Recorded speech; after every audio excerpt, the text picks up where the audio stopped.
جب تک ان سب کو ختم نہ کر دے اور دوسروں کو نہ لے آئے. تو اب مجھے اس پکڑ سے بچنے کے لیے اللہ تعالیٰ تیاری کرا رہا ہے کہ تم اپنے اندر یہ اخلاق پیدا کرو، یہ صفات پیدا کرو، یہ درگزر سے کرو، معاف کرو معاف کرو معاف کرو، لوگوں کو معاف کرو. تو جب تک ہم یہ نہیں کریں گے اس طریقے سے ہوگا نہیں. اچھا، اب یہاں ایک اللہ تعالیٰ کیسے ہمیں معاف کرتا ہے، پوری قدرت رکھتا ہے، اور لیکن ہمیں اللہ تعالیٰ پکڑتا نہیں ہے. اللہ تعالیٰ ہم سے کہہ رہا ہے کہ برائی کو پوشیدہ رکھو، غصہ نہیں کرو. اب یہاں ایک بہت اچھا واقعہ ہے رسول پاک صلی اللہ علیہ وسلم اور حضرت عمر رضی اللہ عنہ. ایک مجلس میں حضرت عمر رضی اللہ عنہ وہ لے آئے تورات کا ایک نسخہ لے آئے. تو تورات اس وقت تو کچھ نہ کچھ نسخے تو تھے اپنی اصلی حالت میں، لیکن اکثر لوگوں نے اس میں چینجز لے آئی تھی. اب تورات، زبور، تمام کتابیں جو ہیں وہ اللہ کا کلام ہے، اللہ کی کتابیں ہیں، لیکن لوگوں نے اپنے وقت کے ساتھ اپنی مرضی سے اس میں تبدیلیاں لے آئے اور انہوں نے اس کی قدر نہیں کی. تو اللہ تعالیٰ نے ان سب کو جو اس کی تعلیمات تھی وہ سب کو قرآن میں اللہ تعالیٰ نے جمع کر دیا. اب جب حضرت عمر رضی اللہ عنہ لائے اور انہوں نے کہا حضور یہ تورات، اب تورات کس پہ؟ حضرت موسیٰ علیہ السلام پہ کا یہ نسخہ تھا. اب انہوں نے تورات پڑھنی شروع کر دی، ظاہر ہے اس میں اچھی باتیں تھی، پڑھنے شروع کر دی. وہ حضرت ابو بکر صدیق رضی اللہ عنہ کی عادت تھی کہ آپ ہمیشہ رسول پاک صلی اللہ علیہ وسلم کے چہرے مبارک پر اپنی نظر رکھتے تھے. آپ نے دیکھا کہ حضرت رسول پاک صلی اللہ علیہ وسلم کا چہرہ مبارک جب انہوں نے پڑھنا شروع کیا چینج ہو گیا اور آہستہ آہستہ غصے کے اثرات نظر آنے لگے. تو انہوں نے فوراً حضرت عمر رضی اللہ عنہ کہا کہ تم کیا کر رہے ہو، یعنی یہ کہ تم کیوں پڑھے، چپ ہو جاؤ، تم نہیں دیکھ رہے حضور کو. تو جب نظر اٹھا کے، وہ تو ان کی نظر تو تورات پہ تھی، جب انہوں نے نظر اٹھا کے دیکھی تو وہ سمجھ گئے کہ حضور. تو انہوں نے فوراً استغفار کیا اور حضور سے معافی مانگی اور اللہ سے، اور فوراً بیت تجدید بیت کیا فوراً. تو اب دیکھیں یہاں حضور نے کس طریقے سے درگزر کیا، کس طریقے سے ان کو معاف کیا، کس طریقے سے صبر کیا. حالانکہ یہ تھا نہیں، کیونکہ حالانکہ اللہ تعالیٰ نے تو ہمیں کہا ہے کہ تمام پیغمبر، لیکن حضور کی اب تمام پیغمبروں کی اپنی اپنی جگہ تھی، لیکن آخری پیغمبر ہمارے تو رسول پاک صلی اللہ علیہ وسلم ہے. وقت کے امام تو اس وقت تو وہ تھے. تو اب ان کو لیکن آپ نے برداشت کیا، صبر کیا، درگزر کیا، معاف کیا. تو یہی چیزیں ہمیں اللہ تعالیٰ ہمیں حکم دیتا ہے کہ اس طریقے سے زندگی گزارو. اگر تم اس طریقے سے نہیں کرو گے تو اللہ تعالیٰ تو پوری قدرت رکھتا ہے. اگر اللہ چاہتا تو اس وقت رسول پاک صلی اللہ علیہ وسلم بھی حضرت عمر رضی اللہ عنہ کو پکڑ سکتے تھے اور اللہ بھی پکڑ سکتا تھا، کیونکہ حضرت رسول پاک صلی اللہ علیہ وسلم کو تکلیف پہنچی. لیکن جب رسول پاک صلی اللہ علیہ وسلم نے معاف کر دیا تو اللہ نے بھی معاف کر دیا ان کو، اور انہوں نے فوراً معافی مانگی، فوراً تجدید ایمان کیا، فوراً. ہم اچھا ہم اب یہ ہمیں طریقہ سکھایا گیا. یہ جو واقعہ تھا یہ ایک ہمارے لیے طریقہ تھا، ایک ہمیں سبق سکھایا گیا کہ تم جو اپنے وقت کا جو امام ہے اس تک محدود رہو، ادھر ادھر مت جاؤ، ادھر ادھر مت پھرو، ادھر ادھر کی کتابیں مت دیکھو. جو وقت کا امام تمہیں سکھا رہا ہے اس کو تم نے ٹیلی کر لیا ہے آلریڈی، تم نے اس کو انالائز کر لیا قرآن و سنت سے، اور تمہاری یقین آ گیا. اب تم ادھر ادھر مت جاؤ، ادھر ادھر کی جماعتوں میں مت جاؤ، فرقوں میں مت جاؤ، ادھر ادھر کسی اور کو دیکھنے کی ضرورت نہیں ہے. ایک ہی کو پکڑ لو، ایک ہی جماعت کو پکڑ لو، ایک ہی سجدہ کرو تو زیادہ بہتر ہے، بجائے اس کے کہ تم کنفیوز ہو جاؤ. تو بہتر ہے کہ ہم اس سے طریقہ سیکھیں.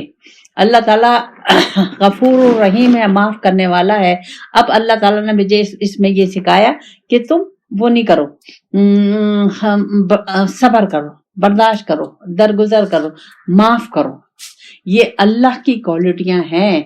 اب ہم نے تو یہ راستہ لیا ہے تو اب ہمیں اللہ کی یہ کوالٹیاں لینے ہوں گی. اللہ تعالیٰ ہمیں توفیق دے کہ ہم اللہ کی یہ کوالٹیاں لیں اور اس پہ ظاہری بات نہیں قرآن ان الذین یکفرون باللہ ورسولہ، یہ انکار کرتے ہیں اللہ سے اور اللہ کے رسولوں سے، وَيُرِيدُونَ أَن يَكْفُرُوا بَيْنَ اللَّهِ وَرَسُولِهِ،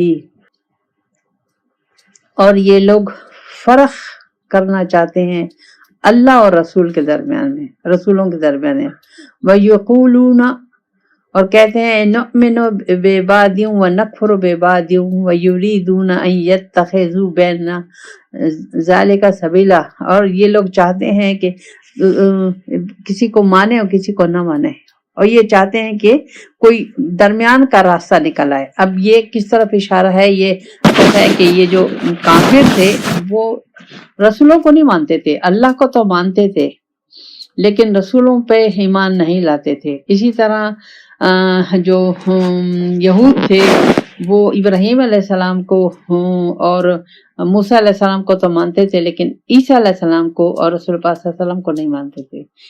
اسی طرح عیسائی جو ہیں وہ رسول پاک صلی اللہ علیہ وسلم کو نہیں مانتے۔ تو یہ ہمیشہ یہ چلا آ رہا ہے۔ اچھا، اب بھی اس زمانے میں بھی لوگ رسولوں کو نہیں مانتے، رسول پاک صلی اللہ علیہ وسلم کو لوگ نہیں مانتے، بعض لوگ حدیثوں کو نہیں مانتے۔ اسی طرح لوگ آج کل ولی اللہ کو نہیں مانتے، اللہ والوں کو نہیں مانتے، علماؤں کو بھی اگر دیکھا جائے تو نہ ماننے کے قریب ہی ہے۔ تو اللہ تعالیٰ کہتا ہے کہ جو بھی ہے، اب اللہ کی پہچان جو اللہ ہے اس کو تو سب جانتے ہیں، چاہے یہود ہے، نصارہ ہے، مشرک ہے، سب جانتے ہیں کیونکہ ساری کائنات اس نے بنائی ہے، اس کو تو سب جانتے ہیں۔ لیکن اللہ نے اپنی پہچان کے لیے رسول بھیجے۔ اب رسول پاک صلی اللہ علیہ وسلم آئے تو ہمیں اللہ کی شان کی، اللہ کی ربوبیت کی، اللہ تعالیٰ کی طاقت کی، قدرت کی، اس سب کی، اس لیے کہ اللہ تک کوئی نہیں پہنچ سکتا۔ تو وہ اللہ تعالیٰ نے اپنی پہچان کے لیے رسولوں کو بھیجا ہے، اور قیامت تک اللہ تعالیٰ نے اپنی پہچان کے لیے اور اپنے رسولوں کی پہچان کے لیے اپنے نمائندے مقرر کیے ہیں۔ قیامت تک وہ لوگ آتے رہیں گے۔ تو جو بھی ان سب میں سے کسی ایک کا انکار کرے گا اس کو اللہ تعالیٰ نے کہا کہ وہ کفر کرے گا۔ اب ہم لوگوں کو دیکھنا ہے اس وقت کہ ہم کس کا انکار کر رہے ہیں۔ ہم رسول پاک صلی اللہ علیہ وسلم کا بھی انکار کر رہے ہیں عملی طور سے، اور ہم اللہ والوں کا بھی انکار کر رہے ہیں عملی طور پہ۔ کیوں کہ ہم رسول پاک صلی اللہ علیہ وسلم کے نقش قدم پر نہیں چل رہے، اور اسی طرح یہ چلتے چلتے ہم اللہ والوں کو نہیں پہچانتے، اللہ والوں کو اس لیے نہیں جانتے، اللہ والوں کی تلاش اس لیے نہیں کر رہے کہ ہمیں مشکل ہو جائے گی زندگی، کہ اگر اللہ والے ہمیں کہیں گے کہ یہ چھوڑ دو، وہ چھوڑ دو، یہ مت کرو، وہ مت کرو، تو یہ دنیا میں، اب دنیا تو ایک لبرل اور ایک ترقی یافتہ اور ایک سائنس، یہ دنیا ہے، تو یہ کیسے ہوگا؟ تو یہ عملی طور پہ جو ہم اللہ اور رسول اور اللہ والوں سے انکار کر رہے ہیں وہ انکار اس طریقے سے ہے، یہ اللہ تعالیٰ کہہ رہا ہے۔ اور ہم چاہ رہے ہیں کہ خیر اللہ کو تو ہم مان لیں گے لیکن ہم ان کو نہیں مان سکتے، یا ہمارے لیے کوئی ایسا درمیان کا کوئی راستہ نکل آئے۔ اب درمیان کا راستہ ہم لوگ کیا نکالتے ہیں؟ اپنی مرضی سے اسلام کے مطابق عمل کر رہے ہیں، جہاں ہمارے لیے آسانی ہوتی ہے وہاں ہم لے لیتے ہیں، جہاں ہمیں مشکل ہوتی ہے وہاں ہم چھوڑ دیتے ہیں۔ تو یہ اس میں ہمیں اللہ تعالیٰ نے کہا کہ جو اس طریقے سے زندگی گزارے گا، چاہے وہ مسلمان ہے چاہے وہ نان مسلم ہے، دونوں انسان کو اللہ تعالیٰ نے یہ جو رسول ہے یہ انسانوں کے لیے آئے، تو جو بھی، اور جو بخ کے ایمان ہے وہ انسانوں کے لیے ہے، تو جو بھی نہیں مانے گا اور جو ان کا کہنا نہیں مانے گا، ان کی اطاعت نہیں کرے گا، فرمانبرداری نہیں کرے گا، اس کو اللہ تعالیٰ نے کہا کہ اس نے انکار کر دیا۔ اب سوچنے کا مقام ہے، ہم کہتے ہیں نہیں ہم اللہ کو سنیں گے اور قرآن سے ہدایت لیں گے، ہم قرآن سے یہ کر لیں گے، یہ کر لیں گے، یہ کر لیں گے، اور ہم ڈائریکٹ اللہ کے تک جائیں گے۔ اللہ تعالیٰ نے تو یہاں کفر کا فتویٰ لگا دیا، تو اب ہمیں سوچنا چاہیے۔ پھر اللہ تعالیٰ آگے فرماتا ہے اب اولئک هم الکافرون، اللہ کہتا حقا، اللہ کہتا ہے یہ سب لوگ اصلی کافر ہے۔ اب یہ دیکھیں، یہ اللہ کا فتویٰ ہے، یہ کسی مولوی کا یا کسی پیر کا فتویٰ نہیں ہے، یہ اللہ کا فتویٰ، اللہ تعالیٰ نے کہا ہے، اللہ کا حکم ہے، اللہ ہمیں کہہ رہا ہے کہ جو بھی اس طریقے سے زندگی گزارے گا وہ کافر ہے، اور اعتدنا للکافرین عذابا مہینا، میں انہیں اس انکار کرنے والوں کے لیے درناک ذلت امیز عذاب تیار کر رکھا ہے۔ اب یہ دیکھیں کتنا لمحہ فکریہ ہے، ہمیں کتنے اس میں غور و فکر کرنا چاہیے کہ اللہ تعالیٰ نے ہمیں اپنا فیصلہ سنا دیا۔ اب یہاں دیکھیں کہ ہم کیسے کہہ سکتے ہیں کہ ہم اللہ کی نافرمانی میں زندگی گزار رہے ہیں اور اپنی مرضی سے زندگی گزار رہے ہیں، اور پھر ہم کہہ رہے ہیں کہ اللہ غفور و رحیم ہے۔ یہاں تو اللہ تعالیٰ یہ کہہ رہا ہے کہ اگر تم نے پورا کا پورا اسلام نہیں لیا اور رسول پاک صلی اللہ علیہ وسلم کی پیروی نہیں کی اور وقت کے امام کو نہیں پہچانا اور تم نے اس کے ذریعے سے مجھے نہیں پہچانا، اپنے کو نہیں پہچانا، اور تم نے قرآن و سنت کے مطابق زندگی نہیں گزاری، تو تم کافر ہو، اور میں نے تمہارے لیے ذلت آمیز عذاب تیار کر کے رکھا ہوا ہے۔ تو اب ہمیں سوچنا چاہیے، غور فکر کرنا چاہیے۔ اس گروپ میں جو لوگ ہیں ان لوگوں کے لیے میں کہہ رہی ہوں، انہیں سوچنا چاہیے کہ بھائی ہم سوچو سمجھو، اپنی زندگی ضائع تو نہیں کر رہے، اپنا ایک ایک منٹ ضائع تو نہیں کر رہے۔ ہم جو کچھ کر رہے ہیں صبح سے شام تک اور زندگی میں، کیا وہ اللہ اور رسول کی مرضی کے مطابق ہے؟ اگر اللہ رسول کی مرضی کے مطابق نہیں ہے تو ہم کافر کے زمرے میں آتے ہیں، یہ بھی یاد رکھیں۔ اللہ تعالیٰ نے مجھے نفس دیا ہے، لیکن مجھے اللہ تعالیٰ نے کہہ دیا ہے کہ یہ نفس جو ہے اس کا تعلق شیطان سے ہے، یہ تمہیں برائی کی طرف بلائے گا، تمہیں مجھ سے کنیکشن کرنا ہے، تو تمہارے اندر اللہ بھی ہے، تمہیں مجھے پہچاننا ہوگا، مجھے جاننا ہوگا، تو بات بنے گی۔ نہیں تو آزادی تو اللہ تعالیٰ نے دی بھی ہے اس دنیا تک، آخرت میں تو کوئی آزادی نہیں ہے۔ آخرت میں تو جو یہ دنیا میں ہم کمائی کریں گے اسی کے مطابق ہمارا حساب کتاب ہوگا۔ تو اللہ تعالیٰ کہہ رہا ہے کہ اگر تم نے اس طریقے سے، اگر تم نے رسولوں کو نہیں مانا، ماننے کا مطلب زبانی نہیں، عمل کے لحاظ سے، صبح سے شام تک، پیدائش سے موت تک ہم قرآن و سنت کے مطابق زندگی نہیں گزاریں گے، اپنی مرضی سے زندگی گزاریں گے، جس کی آزادی اللہ تعالیٰ نے مجھے دی ہوئی ہے، میرے پاس زبردستی نہیں ہے۔ میں محبت سے یہ سب محبت اور عشق اور اپنی پہچان، اپنے کے اللہ کا دوست بنانے کے طریقے جو اللہ تعالیٰ نے مجھے بتا دیے ہیں، اور اگر نہیں کریں گے تو اس کا خوفناک انجام بھی اللہ تعالیٰ نے مجھے بتا دیا کہ اگر تم اس طریقے سے نہیں کرو گے اور اپنی مرضی سے زندگی گزارو گے، اپنی مرضی سے دین اسلام کو لوگے، تو تم کو کفر کے زمرے میں، منافق کے زمرے میں آ جاؤ گے، اور میں نے تمہارے لیے ذلت آمیز عذاب تیار کر کے رکھا ہوا ہے۔ پھر اللہ تعالیٰ فرماتا ہے، اب یہاں اللہ تعالیٰ صاف کہہ رہا ہے وہ لوگ جو ایمان لائے اللہ پر، اب وہ ایمان اللہ پہ یقین، یعنی اپنی زندگی پوری کی پوری اللہ کی مرضی کے مطابق، اللہ کو رب جان کر، حقیقی رب جان کر، پالنے والا جان کر، ہر کچھ اس کے ہاتھ میں ہے، زمین آسمان اس کے ہاتھ میں، میری زندگی، تقدیر، زندگی، موت، ہر کچھ اس کے ہاتھ میں ہے، میں یہ یقین اور اس کے مطابق پھر میں نے رسولوں پہ یقین کیا، اب اللہ پہ ایمان لایا، پھر میں نے رسولوں پہ، اب اللہ پہ ایمان لانا رسولوں کے ذریعے سے ہے۔ رسول کا مطلب ہے پیغام پہنچانے والا، تو تمام پیغمبر جو تھے اللہ کا پیغام پہنچانے والے تھے، اور یہی طریقہ، پیغام پہنچانے کا طریقہ اللہ تعالیٰ نے اس کا انتظام کیا ہے اللہ والوں کی صورت میں۔ اللہ کہتا ہے وَلَمْ يُفَرِّقُوا بَيْنَ أَحَدٍ مِّنْهُمْ، جو ان لوگوں میں فرق نہیں کرتے۔ اب دیکھیں اللہ تعالیٰ نے یہاں کہہ دیا کہ جو رسولوں میں اور اللہ کے میں نمائندوں میں فرق نہیں کرتے، رسولوں میں تمام رسول 1,44,000 اور رسول پاک صلی اللہ علیہ وسلم، اور قیامت تک جو اللہ والے آئیں گے ان میں کوئی فرق نہیں ہے، وہ راستہ ایک ہی بتا رہے ہیں، اللہ کا راستہ بتا رہے ہیں، اللہ کی حاکمیت بتا رہے ہیں، کہنا اللہ کا مانیں گے، لیکن رسول کے ذریعے سے اور وقت کے امام کے ذریعے سے۔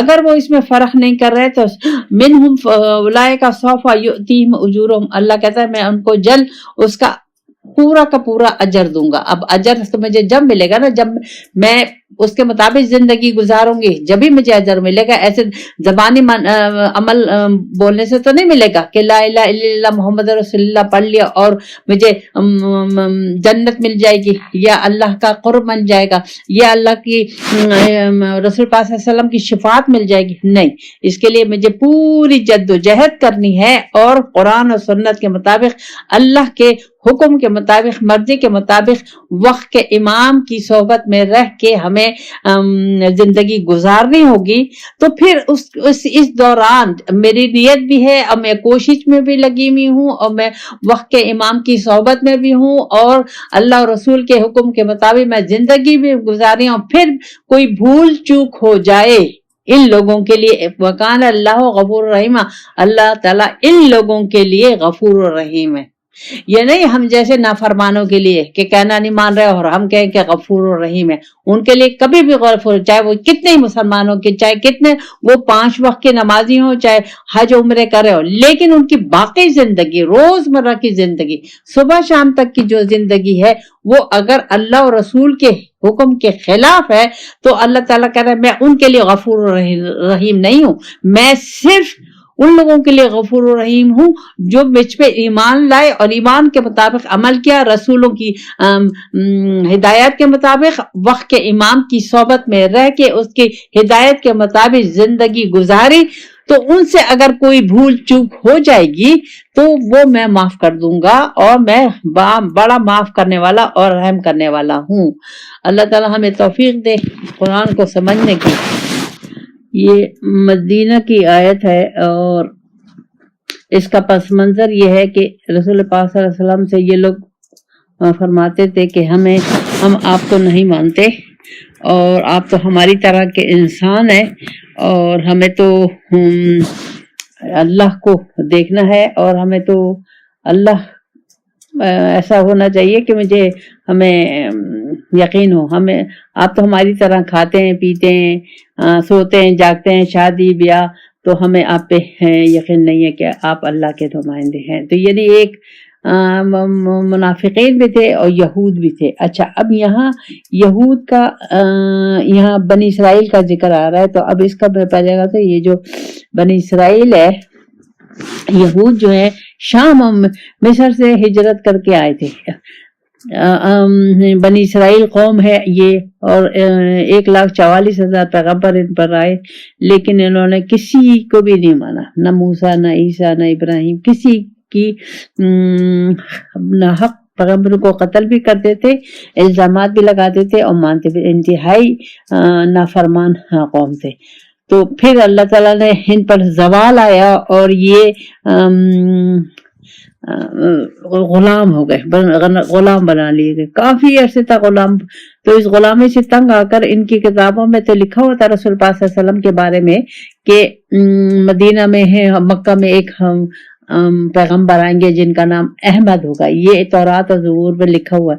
تو پورا حضور کا شجرہ دیا ہوا ہے، حضور کے صحابہ کا دیا ہوا ہے، پھر ان کی ہجرت کا بھی دیا ہوا ہے، مدینہ کا بھی دیا۔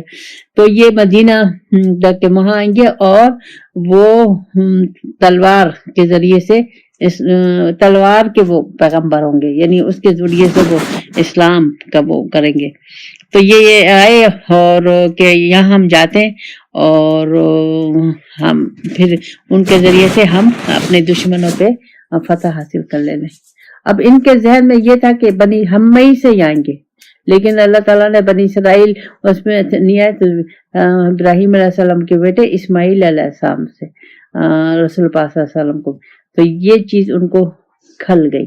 لیکن اب یہاں یہ تھے اور پھر منافقین تھے، دونوں رسول پاک صلی اللہ علیہ وسلم کو کچھ نہ کچھ کہتے رہتے تھے اور انہیں تکلیف دیتے رہتے تھے رسول پاک صلی اللہ علیہ وسلم کو۔ اب یہ اسی طرف اشارہ ہے۔ یسألک اہل الکتاب ان تنزل علیہم کتابا من السماء، یہ آپ سے کہتے ہیں کہ ہم جو آپ پہ کتاب نازل ہوئی ہے آسمان سے، تو ہم تو نہیں مانتے، ہم نے تو دیکھا ہی نہیں ہے اللہ کو، ہم تو یہ آپ کتابیں لے کے آ گئے تو ہم تو نہیں دیکھا اس کو کہ کیسے، فقط تو اللہ تعالیٰ نے اس کا جواب نہیں دیا اور بلکہ ہم رسول پاک صلی اللہ علیہ وسلم کو تسلی دی، فقط سألوا موسیٰ اکبر من ذالک، اللہ تعالیٰ نے کہا کہ آپ پریشان مت ہوئیے، انہوں نے موسیٰ علیہ السلام سے اس سے بھی بڑا سوال کیا تھا، اس سے بھی بڑا سوال کیا تھا، اور وہ کیا سوال تھا؟ فَقَالُوا أَرِنَا اللَّهُ جَهْرَةً فَأَخَذَتْهُمُ الصَّاعِقَةُ بظلمہم، انہوں نے موسیٰ علیہ السلام نے جب کوہ طور پر گئے اور 10 آپ کو ہم آیتیں دی گئی تھی تو انہوں نے کہا تھا کہ نہیں ہم تو یہ نہیں مانتے، ہمیں تو اللہ کو دیکھنا ہے، اللہ سے، اور یہ تو تم خود سے لکھ لائے ہو، ہم یہ نہیں مانتے، ہمیں تو خود اللہ کو دیکھنا ہے۔